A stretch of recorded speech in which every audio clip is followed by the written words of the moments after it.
Mari belajar dari Italia. Apa yang sebenarnya terjadi di Italia? Apa yang bisa kita jadikan contoh agar tidak terjadi di Indonesia? Kreatif konten ini berasal dari artikel warga Italia, dipersingkat dan dilengkapi data agar lebih mudah dipahami. Tahap 1. Kasus pertama diumumkan. Itu cuma flu. Apa pentingnya pakai masker? Orang-orang ini cuma lebay. Saya kan sehat, gak bakal ketularan. Gak usah panik lah. Tahap 2. Jumlah positif COVID-19 mulai naik signifikan. Cuma beberapa yang kena. Yang meninggal pun hanya orang-orang tua saja yang emang udah punya penyakit. Hidup seperti biasa aja lah. Pacaran, nongkrong bareng temen, jalan-jalan ke mall. Tetep lanjut. Tahap ketiga, jumlah kasus meningkat dengan cepat, berlipat ganda dalam 1 hari. Tingkat kematian pun bertambah. 7 Maret, lebih dari 5.000 kasus positif COVID-19. Zona merah diberlakukan di Italia. Wilayah yang dikarantina hampir 25% dari luas Italia. Sekolah dan universitas tutup, tapi tempat kerja, bar, dan restoran masih buka. Sementara itu, 75% wilayah lain masih menganggap enteng COVID-19.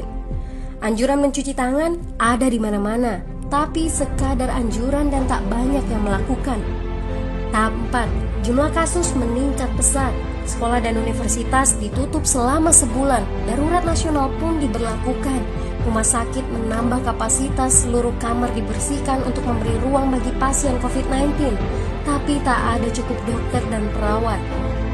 Ada terlalu banyak kasus pneumonia, terlalu banyak pasien perlu ICU, tapi ruangannya sudah habis, ventilator habis.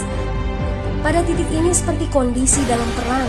Dokter harus memilih siapa yang akan diobati berdasarkan peluang bertahan hidup. Itu berarti pasien lanjut usia dan punya penyakit bawaan seperti hipertensi, diabetes, stroke tidak masuk prioritas karena tidak ada lagi ruang. Sistem layanan kesehatan seketika runtuh. Tahap 5. 9 Maret mencapai lebih dari 9.000 kasus. Seluruh kota Italia lockdown. Orang-orang bisa pergi hanya untuk keperluan darurat dan dalam pengawasan ketat. Semua bisnis masih dibuka karena jika tidak, ekonomi akan runtuh. Itu kebijakan pemerintah. Mulai ada ketakutan, orang-orang mulai memakai masker dan sarung tangan.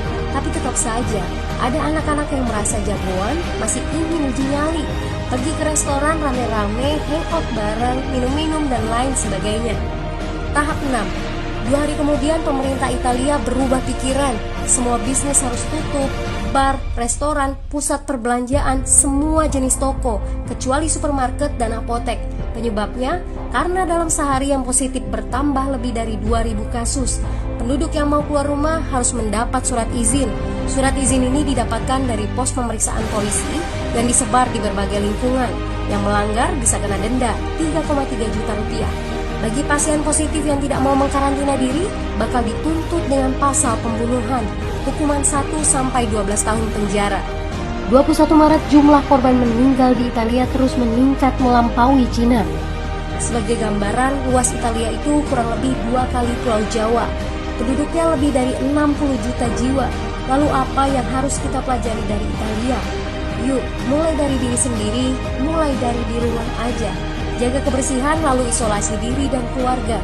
Tidak keluar rumah kecuali sangat penting. Ini saatnya memulai solidaritas. Yang mampu harus mulai membantu yang tidak mampu. Ini adalah bentuk usaha dan doa kita semua. Semoga badai corona ini segera berlalu. Mari memulai kekompakan dengan membagikan informasi ini. Di rumah aja, mari belajar dari Italia.